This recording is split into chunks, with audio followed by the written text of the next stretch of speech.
Hello dear students, welcome back to Smart Knowledge. प्यारे बच्चों, आज की जो वीडियो है उसमें हम डिस्कस करेंगे शिक्षा निदेशालय की ओर से दिया गया प्रैक्टिस पेपर 4 क्लास 8। विषय रहेगा हिंदी। टाइम रहेगा 2.5 घंटे और अधिकतम अंक रहेंगे आपके 60।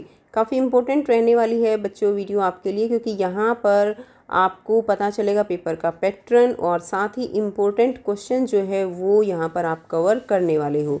ठीक है, इसके अलावा बाकी सभी सब्जेक्ट के practice paper, previous year paper, ठीक है, वो सभी आपको यहाँ पर मिलेंगे इस चैनल पर, जो चैनल को सब्सक्राइब ज़रूर कर लीजिए। So now let's start. निम्नलिखित निर्देशों को पढ़कर उनका पालन करना है। इस प्रश्न पत्र में 4 खंड रहेंगे, क ख ग घ। इसमें कुल 11 प्रश्न हैं और सभी प्रश्न अनिवार्य हैं। आंतरिक विकल्प दिए गए हैं। ठीक है, चलिए खंड क दिया गया है अपठित बोध। अपठित बोध क्या होती है ना, कि जो आपकी बुक से नहीं होती, यानी कहीं से भी जो है लेकर आपको उसको सॉल्व करने को दे दिया जाता है, उसको बोलते हैं अपठित बोध। ठीक है, निम्नलिखित गद्यांश को ध्यानपूर्वक पढ़िए और दिए गए प्रश्नों के उत्तर दीजिए। हमें जीवन में यह आदत अवश्य अपनानी चाहिए कि थाली में उतना ही भोजन ले जितनी हमें आवश्यकता हो। अक्सर लोग अधिक भोजन ले लेते हैं और उसका पूरा न खा पाने पर फेंक देते हैं। ऐसा होता है ना, कितनी बार हम देखते हैं शादियों में खासकर कि पूरी पूरी प्लेट भर लेते हैं, इतना खाया जाता नहीं है, लेकिन क्योंकि दूसरों का है तो बस जो है ले लो। तो ऐसा नहीं करना चाहिए, हमें उतना ही अपनी प्लेट में रखना चाहिए जितना कि हम खा सकें, क्योंकि यह अन्न केवल अन्न नहीं है बल्कि किसानों की कठिन मेहनत और प्रकृति का अमूल्य उपहार है। जब यह नालियों में बहता है तो न केवल संसाधनों की बर्बादी होती है, बल्कि यह भी याद आता है कि अनेक लोग भूखे पेट सो जाते हैं। इसलिए हमें संयम बरतना चाहिए और उतना ही भोजन लेना चाहिए जितना खा सकें। यही समझदारी है। ठीक है, गद्यांश के अनुसार यदि व्यक्ति द्वारा आवश्यकता अनुसार ही भोजन लिया जाए तो इसका क्या परिणाम होगा? तो क्या परिणाम होगा? अन्न की जो बर्बादी है वो घटती है। ठीक है, संसाधनों की बर्बादी, इसमें क्या आ जाएगा? अन्न की बर्बादी घटेगी, बाकी तो नहीं है ना। ठीक, तो अन्न की बर्बादी जो है घटेगी अगर हम आवश्यकता अनुसार भोजन लेंगे। उसके बाद गद्यांश में अन्न को किस रूप में देखा गया है? तो अन्न जो है वो क्या है? हमने अभी ऊपर पढ़ा था ना कि अन्न केवल अन्न नहीं बल्कि एक अमूल्य उपहार है। तो ये हमारे लिए क्या है? एक उपहार है। तो ग इसका राइट आंसर रहेगा। गद्यांश के अनुसार समझदारी किसे कहा गया है? यानी आवश्यकता के अनुसार भोजन लेना थाली में, उसको ही समझदारी कहा गया है। ठीक है, कि हमें उतना ही भोजन लेना चाहिए जितना खा सकें। हमें यहाँ से लिख सकते हो आप, हमें उतना ही भोजन, यहाँ से लेके उतना ही भोजन लेना चाहिए जितना खा सकें। यही जो है क्या रहेगी? समझदारी है। तो यहाँ से लेकर यहाँ तक आपका आंसर आ जाएगा तीसरे प्रश्न का। नेक्स्ट देखिए, क्वेश्चन नंबर 4 दिया गया है। गद्यांश के अनुसार लिखिए कि आवश्यकता से अधिक भोजन क्यों नहीं लेना चाहिए। हमने ऊपर पढ़ा था, यहाँ से आप लिख देंगे कि अधिक भोजन, अक्सर लोग अधिक भोजन ले लेते हैं और उसे पूरा न खाने पर फेंक देते हैं। यह अन्न केवल अन्न ही नहीं बल्कि किसानों की कठिन मेहनत और प्रकृति का अमूल्य उपहार है। ठीक है, उसके अलावा आप ये भी लिख सकते हो, जब ये नालियों में बहता है तो कि न केवल संसाधनों की बर्बादी होती है बल्कि यह भी याद आता है कि अनेक लोग भूखे पेट सो जाते हैं। तो यहाँ तक आप इसको लिख दीजिए कि ये क्या है? अमूल्य उपहार है, फेंक देते हैं, बर्बादी होती है, संसाधनों की बर्बादी होती है। तो ये आपका 4th क्वेश्चन का आंसर हो जाएगा। नेक्स्ट देखिए, प्रश्न 2 है। निम्नलिखित पद्यांश को पढ़िए और दिए गए प्रश्नों के उत्तर आपको लिखने हैं। हरी घास पर बिखेर दी है ये किसने मोती की लड़ियाँ, कौन रात में गूंथ गया है ये उज्जवल हीरों की कड़ियाँ, लुटा गया है कौन जोहरी अपने घर का भरा खजाना, पत्तों पर फूलों पर पग पग बिखरे हुए रतन है नाना, जी होता इन ओस कणों को अंजलि में भर कर घर ले आऊं, इनकी शोभा निरख निरख कर इन पर कविता एक बनाऊं। तो प्रस्तुत पद्यांश में रत्न किसे कहा गया है? तो रत्न किसको कहा गया है? ओस को रत्न कहा गया है। यहाँ पर दिया हुआ है ना, बिखरे हुए हैं रतन है नाना, जी होता है इन ओस कणों को अंजलि में भर घर ले आऊं। तो ओस कणों को क्या कहा गया है? रत्न कहा गया है। पद्यांश में किसकी सुंदरता का वर्णन किया गया है? तो प्रकृति की। ठीक है, प्रकृति की सुंदरता का वर्णन किया गया है। नेक्स्ट देखिए, पद्यांश के अनुसार कवि ने ओस कणों को कहाँ देखा और ओस कणों को देखकर कवि के मन में क्या भाव आते हैं? तो यहाँ से आंसर करेंगे। पद्यांश के अनुसार कवि ने ओस कणों को हरी घास, पत्तों, फूलों पर बिखरे हुए देखा। पद्यांश के अनुसार ओस कणों को देखकर कवि के मन में क्या भाव आते हैं? तो कवि के मन में उन्हें अंजलि में भरकर घर ले जाने और उनकी शोभा देखकर उन पर कविता रचने की इच्छा जागती है। नेक्स्ट देखिए, खंड ख दिया गया है। अब यहाँ पर खंड ख में आपको व्याकरण के प्रश्न दिए गए हैं। निम्नलिखित व्याकरणिक प्रश्नों के उत्तर लिखिए। तो इसमें आपको मिलान करना है, उत्तर पुस्तिका में लिखना है। तो संख्यावाचक विशेषण, संख्यावाचक विशेषण इसमें पहचानना है। तो संख्यावाचक विशेषण क्या होगा इसके अंदर? इसमें होगा कुछ पंखे। ठीक है, ये इससे मैच होगा। आप क्योंकि पंखों को हम गिन सकते हैं इसीलिए ये संख्यावाचक विशेषण है। परिमाणवाचक यानी नापतोल जिसमें होता है तो यह आ जाएगा 5 किलोग्राम चावल। गुणवाचक विशेषण क्या है? घना पेड़ है। तो इसमें घना क्या है? यहाँ पर गुण है, जो पेड़ की जो विशेषता है वो बता रहा है उसके बारे में। नेक्स्ट देखिए, नंबर 4 है, निर उपसर्ग से बना एक शब्द लिखिए। तो क्या बना सकते हो आप? निर्गुण बना सकते हो, इसके अलावा निराश बना सकते हो, ठीक है, निर्भय बना सकते हो। तो निर्भय, उपसर्ग क्या होते हैं? जो आगे लगकर मूल शब्द का मतलब बदल देते हैं उसे उपसर्ग कहा जाता है, और प्रत्यय होते हैं जो पीछे लगते हैं। तो निर उपसर्ग से बना जो है शब्द क्या हो जाएगा? निर्भय। यानी इसमें भय क्या हो जाएगा? भय तो इसके अंदर मूल शब्द है, ठीक है, और निर इसके अंदर क्या है? उपसर्ग लगा हुआ है। आज यहाँ कल वहाँ चले दी गई पंक्ति में क्रिया शब्द पहचान कर लिखना है। तो इसमें क्रिया क्या है? इसमें चले जो है वो क्या है? क्रिया। चलना जो होता है ना, जैसे क्रिया, चले, ये क्रिया हो जाएगा। उसके बाद विदुषी शब्द का लिंग बदल कर लिखिए। तो विदुषी का लिंग क्या हो जाएगा? विद्वान, ठीक है, विद्वान हो जाएगा। उसके बाद स्वर्ण शब्द का तद्भव रूप लिखिए। तो स्वर्ण का तद्भव रूप क्या हो जाएगा? स्वर्ण का तद्भव रूप हो जाएगा सोना। नेक्स्ट 8 है, दुर्गंध शब्द का विपरीत शब्द लिखिए। तो दुर्गंध का विपरीत हो जाएगा सुगंध, ठीक है, दुर्गंध का विपरीत शब्द क्या होगा? सुगंध। 9 है, सामने लकड़ी की एक चौखट पड़ी रहती है, रेखांकित शब्द का वचन बदल कर लिखिए। तो लकड़ी का बहुवचन क्या हो जाएगा? सामने लकड़ी की एक चौखट पड़ी रहती है, तो इसका वचन बदल कर लिखेंगे तो ये हो गया लकड़ियाँ। लकड़ी का क्या होगा? लकड़ियाँ, ठीक है। द्वंद्व समास में दोनों शब्द प्रदान होते हैं, ये सही है या गलत है? तो द्वंद्व समास में दोनों ही प्रदान होते हैं, बिल्कुल सही है। द्वंद्व समास कैसा होता है? जैसे माता पिता, ये द्वंद्व समास है, और इसका अगर आप विग्रह करोगे तो माता और पिता। अब इसके अंदर दोनों ही पद क्या हो गई? दोनों ही पद इसके अंदर प्रधान हो गए, ठीक है। उसके बाद नेक्स्ट देखिए, खंड ग, पाठ्यपुस्तक के आधार पर जो है प्रश्न दिए गए हैं।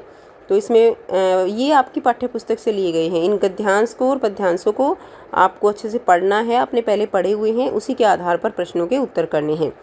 निम्नलिखित गद्यांश को पढ़िए और दिए गए प्रश्नों के उत्तर जो है लिखिए। एकाएक बस रुक गई, मालूम हुआ पेट्रोल की टंकी में छेद हो गया है। ड्राइवर ने बाल्टी में पेट्रोल निकालकर उसे बगल में रखा और नली डालकर इंजन में भेजने लगा। अब मैं उम्मीद कर रहा था कि थोड़ी देर बाद बस कंपनी के हिस्सेदार इंजन को निकाल कर गोद में रख लेंगे और उसे नली से पेट्रोल पिलाएंगे, जैसे माँ बच्चे के मुंह में दूध की शीशी लगाती है। बस की रफ्तार अब 15-20 मील हो गई थी। मुझे उसके किसी हिस्से पर भरोसा नहीं था। ब्रेक फेल हो सकता है, स्टीयरिंग टूट सकता है। प्रकृति के दृश्य बहुत लुभावने थे। दोनों तरफ हरे भरे पेड़ थे जिन पर पक्षी बैठे थे।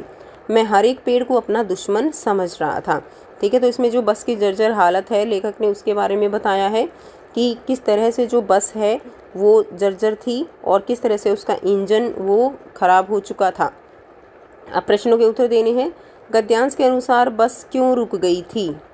तो उसके अंदर क्या नहीं था? पेट्रोल नहीं था। ये लिखा है ना, पेट्रोल की टंकी में छेद हो गया था, तो उसके अंदर पेट्रोल नहीं था, इसीलिए बस रुक गई थी। गद्यांश के अनुसार बस की हालत कैसी थी? तो उसकी बड़ी जर्जर हालत थी, ठीक है। गद्यांश के अनुसार रास्ते में दोनों तरफ क्या दिखाई दे रहा था? तो दोनों तरफ क्या थे? पेड़ ही पेड़ थी, ठीक है। ये लिखा हुआ है, दोनों तरफ हरे भरे पेड़ थे। तो दोनों तरफ क्या थे? पेड़ ही पेड़ थे। तो इसमें लिख देंगे पेड़। लेखक ने इंजन में पेट्रोल डालने की प्रक्रिया की तुलना किससे की है? जैसे माँ जो है बच्चे को दूध पिलाती है शीशी के द्वारा, उस तरह की तुलना की गई है। तो माँ द्वारा दूध पिलाना। अगला प्रश्न है प्रश्न 5, गद्य पाठों पर आधारित निम्नलिखित प्रश्नों में किन्हीं 2 प्रश्नों के उत्तर आपको देने हैं।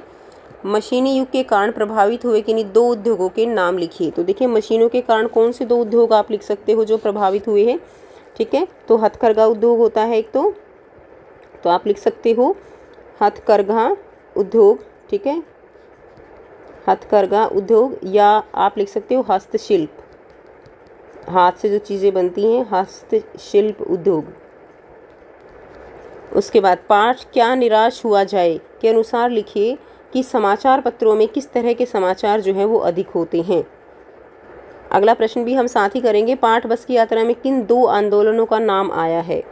तो यहाँ से उत्तर करेंगे। तो देखिए, मशीनी युग के कारण प्रभावित 2 उद्योग कौन से हैं, हथकरघा उद्योग और हस्तशिल्प उद्योग। तो पाठ क्या निराश हुआ जाए के अनुसार समाचार पत्रों में युद्ध, आतंक और दुर्घटनाओं से जुड़े नकारात्मक समाचार अधिक होते हैं। नेक्स्ट है थर्ड, पाठ बस की यात्रा में आए 2 आंदोलन कौन से 2 आंदोलन है, असहयोग आंदोलन और सत्याग्रह आंदोलन।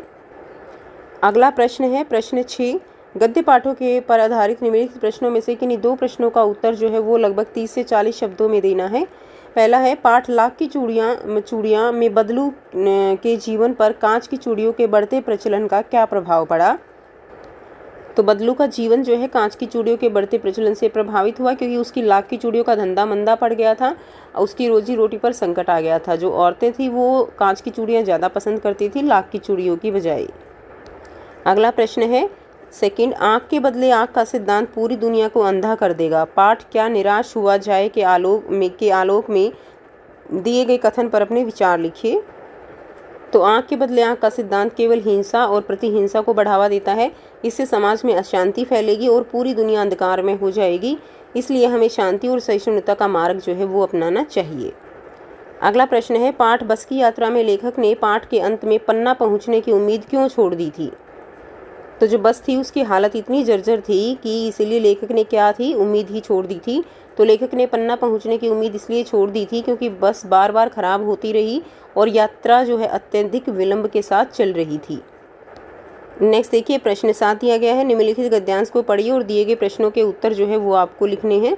अभी भी झरती हुई पत्ती, थामने को बैठा है हाथ एक, अभी भी भीड़ है स्टेशन पर, अभी भी रेलगाड़ी जाती है गंतव्य तक, जहाँ कोई कर रहा होगा प्रतीक्षा, अभी भी कहता है कोई किसी को जल्दी आ जाओ कि अब सूरज डूबने का वक्त हो गया। तो ये कविता है आपकी क्या निराश हुआ जाए वहाँ से ली गई है, वहाँ से जो पद्यांश है वो लिया गया है।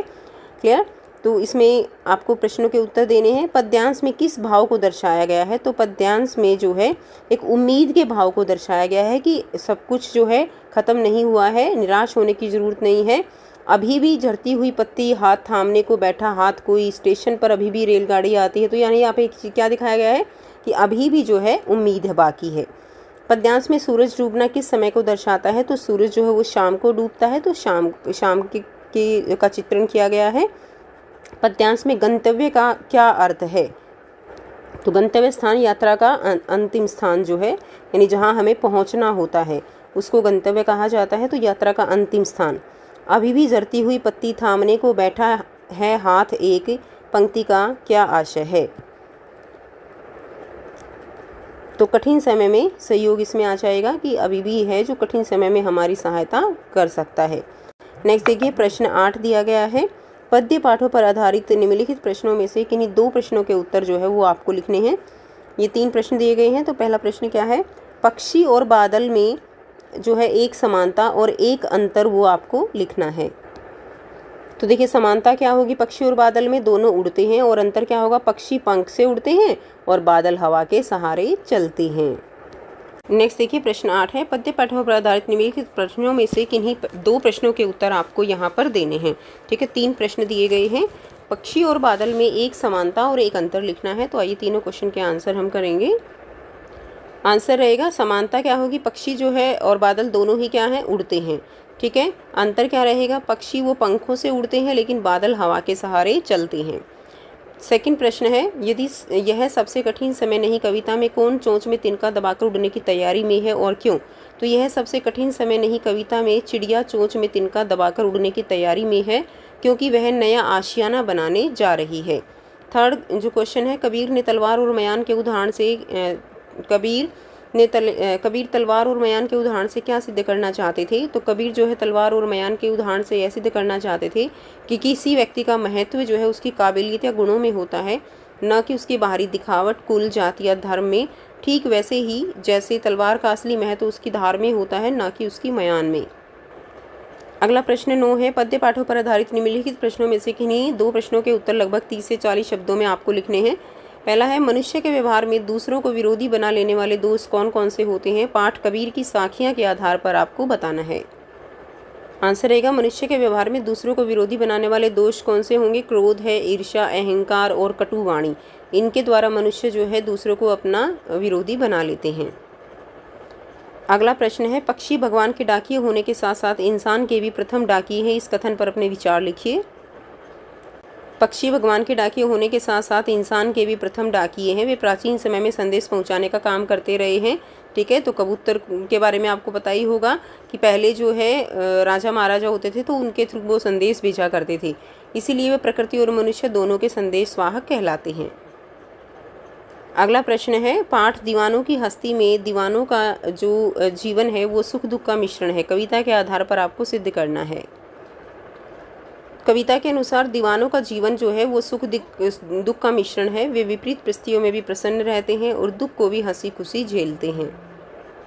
अगला खंड दिया गया है, खंड घ रचनात्मक लेखन। तो इसमें आपको किसी एक विषय पर लगभग 80 से 100 शब्दों में पत्र लिखना है और एक विषय पर आपको 80 से 100 शब्दों में अनुच्छेद लिखना है। ठीक है, तो पत्र देखिए। आप नरगिस या गुरप्रीत हैं। अपने घर के पास स्थित पार्क में साफ सफाई करवाने का निवेदन करते हुए नगर निगम अधिकारी को पत्र लिखना है। आप नरगिस और गुरप्रीत हैं तो पुस्तकालय में हिंदी कहानियों की पुस्तकें मंगवाने का निवेदन करते हुए विद्यालय के प्रधानाचार्य को आप पत्र लिख सकते हो। दोनों में से कोई एक करना है। ठीक है, और एक इनमें अनुच्छेद लिखना है। अनुशासन का महत्व, मेरी दिल्ली और स्वतंत्रता दिवस के बारे में। तो पत्र लिखेंगे। इसमें दिया गया है, देखिए पत्र लेखन है। पत्र सेवा में नगर निगम अधिकारी, नई दिल्ली। विषय रहेगा पार्क की साफ सफाई करवाने के संबंध में। तो महोदय, मैं आपके संज्ञान में लाना चाहता हूँ या चाहती हूँ कि हमारे घर के पास स्थित पार्क में गंदगी जो है वो फैली रहती है। वहाँ झाड़ियाँ बढ़ गई हैं और कूड़ा कचरा इकट्ठा हो जाता है। इससे आसपास के लोगों को असुविधा होती है। अतः आपसे निवेदन है कि वहाँ नियमित सफाई की व्यवस्था करवाई जाए ताकि लोग जो है स्वच्छ वातावरण में टहल सकें। सर धन्यवाद, नरगिस या गुरप्रीत। तो इस तरह से आप लिख देंगे और प्रधानाचार्य को भी आप लिख सकते हो। बहुत ही आसान है बेटा। उसके बाद अनुच्छेद लेखन में हम अनुशासन का महत्व जो है वो लिखेंगे। अनुशासन जीवन की सबसे महत्वपूर्ण आवश्यकता है। अनुशासन के बिना कोई भी कार्य सुचारू रूप से नहीं हो सकता। यह हमें समय का पालन करना, नियमों का पालन करना और मर्यादित आचरण करना सिखाता है। अनुशासित व्यक्ति समाज में सम्मान पाता है। विद्यालय में, घर में और समाज में अनुशासन का पालन करने से जीवन में सफलता और शांति मिलती है। वास्तव में अनुशासन ही जीवन की सच्ची पूंजी है। तो ये था कंप्लीट पेपर। आई होप सभी बच्चों को सारे क्वेश्चंस क्लियर हैं।